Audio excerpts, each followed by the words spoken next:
ইউপিতে bulldozer শুধু রাস্তা বানায় না, মাফিয়াদেরকেও চাপা দেয়। হিন্দু যেখানেই থাকবেন তার সুরক্ষা করা হবে, জনসভা থেকে বললেন উত্তরপ্রদেশের মুখ্যমন্ত্রী যোগী আদিত্যনাথ। শনিবার দুপুরে ধূপগুড়ি বিধানসভা কেন্দ্রের বিজেপি প্রার্থী নরেশ রায়ের সমর্থনে ঠাকুরপাট ফণির মাঠে জনসভা করেন উত্তরপ্রদেশের মুখ্যমন্ত্রী যোগী আদিত্যনাথ। সেখানে প্রায় 25 মিনিট বক্তব্য রাখেন তিনি। বক্তব্যের শুরুতে উত্তরপ্রদেশের রাজবংশী সম্প্রদায় বীর চিলা রায়, ঠাকুর পঞ্চানন বর্মা, চা বাগানের শ্রমিক সহ রামকৃষ্ণ পরমহংস, স্বামী বিবেকানন্দ, ক্ষুদিরাম বসু, রবীন্দ্রনাথ ঠাকুরের কথা বলেন। आमार सोनार बांग्ला यूपी में सड़कों पे नमाज नहीं होती है। पलटानो तोड़कर यूपी में मस्जिदों की आवाज मस्जिद के बाहर नहीं निकलती है।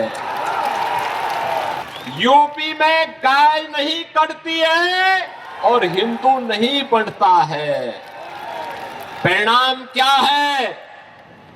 वहां नौजवान के हाथ को काम है, अन्नदाता किसान खुशहाल है, बेटी सुरक्षित है और अयोध्या में भव्य राम मंदिर का निर्माण है। यही तो हमें बंगाल के अंदर भी करना है। बंगाल की धरती को मौलाना और मौलवियों की फतवे की धरती नहीं बनने देना है। बंगाल की धरती को अराजकता की धरती नहीं बनने देना है। बंगाल की धरती तो वंदे मातरम की धरती है। बंगाल की धरती भारत के राष्ट्रगान की धरती है। बंगाल की धरती तो इस भगवा की धरती है, भगवा की धरती बंगाल के गौरव की पुनर्स्थापना करने का कार्य करेगी। और इसीलिए आज मैं आपसे कहने के लिए आया हूं, बहनों और भाइयों, जिस बंगाल ने आध्यात्मिक परंपरा से लेकर के अन्नदाता किसानों, कल कारखानों, युवाओं की प्रतिभा के माध्यम से वैश्विक पहचान बंगाल और भारत को दी हो, आज उस बंगाल के सामने पहचान का संकट आया है। पहले कांग्रेस ने, फिर कम्युनिस्टों ने, 15 वर्षों में टीएमसी ने पहचान का संकट खड़ा कर दिया है। जो बंगाल भारत के अंदर भारत की इकोनॉमी का ग्रोथ इंजन कहलाता था, आज वह बंगाल इनके लूट खसोट और करप्शन के कारण कंगाल हुआ जा रहा है। बंगाल आज लीडर की बजाय लूजर हो रहा है। बहनों और भाइयों, नौजवान बेरोजगार है, अन्नदाता किसानों के सामने लाचारी है, बेटी और बहन असुरक्षित है। टीएमसी कहती तो है, मां, माटी और मानुष की बात करती है, लेकिन मां के साथ क्या व्यवहार टीएमसी का है? कल आपने संसद में देखा होगा, जब आधी आबादी को हक देने की बात हुई, मोदी जी के प्रस्ताव को टीएमसी ने विरोध कर दिया।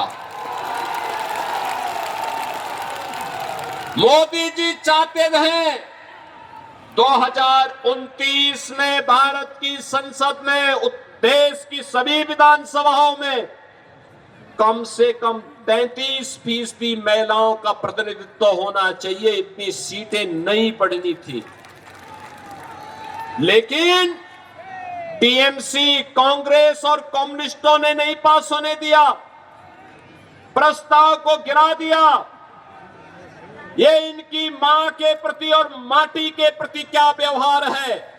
बांग्लादेशी घुसपैठियों को घुसा करके सनातन के ऊपर प्रहार करवाना, अराजकता पैदा करना, अव्यवस्था पैदा करना, बेटी असुरक्षित है, व्यापारी असुरक्षित है, भय का माहौल है, पर्व और त्योहार के पहले उपद्रव हो जाता है, कर्फ्यू लगता है, कोई सुरक्षित नहीं। बहन और भाइयों, जो स्थिति आज बंगाल की है, यही स्थिति 2017 के पहले उत्तर प्रदेश की भी हुआ करती थी। उत्तर प्रदेश में 17 के पहले वहां पर दंगे होते थे, कर्फ्यू लगता था, पर्व और त्योहार के पहले उपद्रव होता था, निर्दोष हिंदुओं को छोटे मुकदमों में फंसाया जाता था, जय श्री राम का नारा नहीं लगा सकते थे, दुर्गा पूजा नहीं कर सकते थे, अराजकता चरम पर थी, विकास कार्य ठप थे, गरीबों को कोई योजना का लाभ नहीं मिलता था।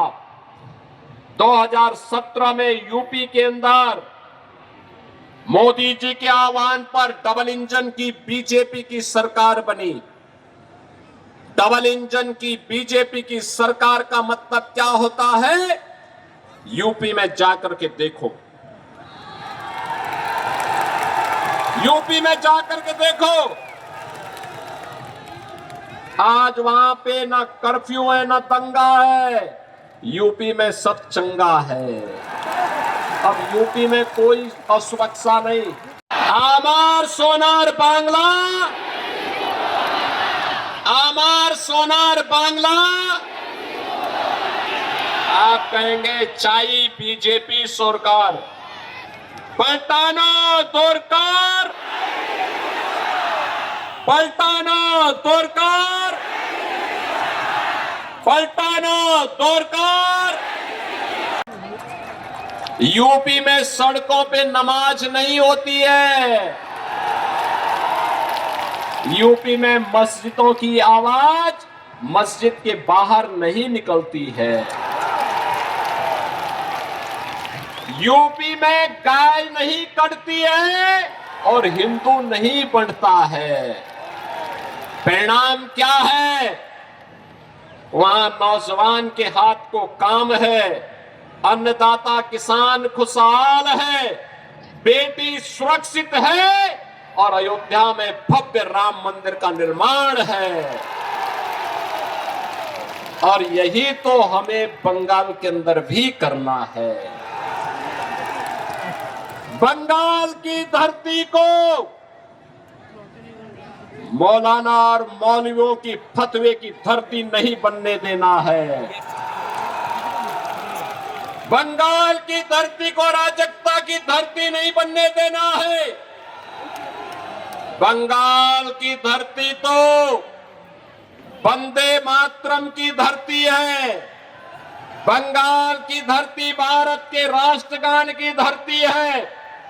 बंगाल की धरती तो इस भगवा की धरती है, भगवा की धरती। बंगाल की धरा तो भाइयों, आपने बीजेपी को लगातार दूसरी बार सांसद दिया है, मैं इसके लिए आपका अभिनंदन करता हूं। श्री डॉक्टर जयंत कुमार राय आपके लोकप्रिय सांसद हैं और संसद में आपकी आवाज को उठाते हैं। आपने 2021 में बीजेपी का एमएलए यहां दिया था, उनकी दुखद मौत के कारण बाई इलेक्शन में टीएमसी ने गुंडागिर्दी करके सीट हथिया ली थी।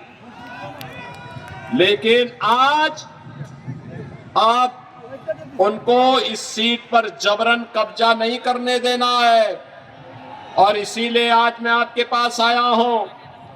बीजेपी ने नरेश राय को आपके पास उतारा है, आपके साथ उतार करके आपको एक योग्य नेता दिया है।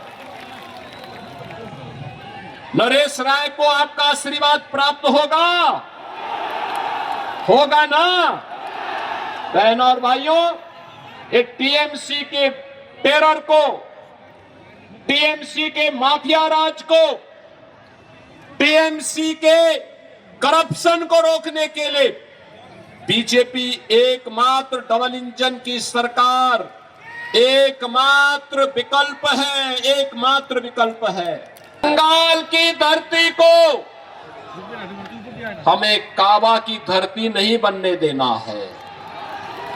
बंगाल की धरती तो काली की धरती रहेगी, मां काली की धरती, मां दुर्गा की धरती रहेगी, वंदे मातरम की धरती रहेगी और हर हर महादेव का गूंज इस धरा से लगातार चलना चाहिए। और यही आह्वान करने के लिए आज मैं आपके पास आया हूं। भारतीय जनता पार्टी ने श्री नरेश राय को अपना प्रत्याशी बना करके आपके बीच उतारा है। आप नरेश राय को अपना आशीर्वाद देंगे? सभी लोग, जहां तक मेरी आवाज जा रही है, ऑन रोड पे जो लोग रोड के ऊपर हैं, सड़क के ऊपर हैं, भीड़ कम पड़ गया है और इसलिए मैं आपसे कहना चाहूंगा, नरेश राय को विजयी बनाइए, बीजेपी की डबल इंजन सरकार लेके आइए। ये टीएमसी के गुंडे और उनके सिपह सालार जो धमकी दे रहे हैं ना, 4 मई के बाद ये लोग आपके सामने नाक रगड़ते हुए भीख मांगेंगे, घुटने टेकते करके। ये माफिया का उपचार भी बीजेपी है। यूपी में बुलडोजर केवल सड़क नहीं बनाता है, ये माफिया, गुंडे और दंगाइयों की हड्डी पसली को भी एक करता है सड़क के साथ में। और ये केवल बीजेपी कर सकती है और इसीलिए हम चाहते हैं कि बीजेपी की यहां पे सरकार बने और बीजेपी की सरकार बनाने के लिए नरेश राय को यहां से विजयी बना करके भेजना पड़ेगा। नरेश राय को विजयी बना के भेजेंगे। बहनों और भाइयों, बीजेपी का मतलब गौ माता को कटने नहीं देंगे और हिंदुओं को बंटने नहीं देंगे, इसकी गारंटी।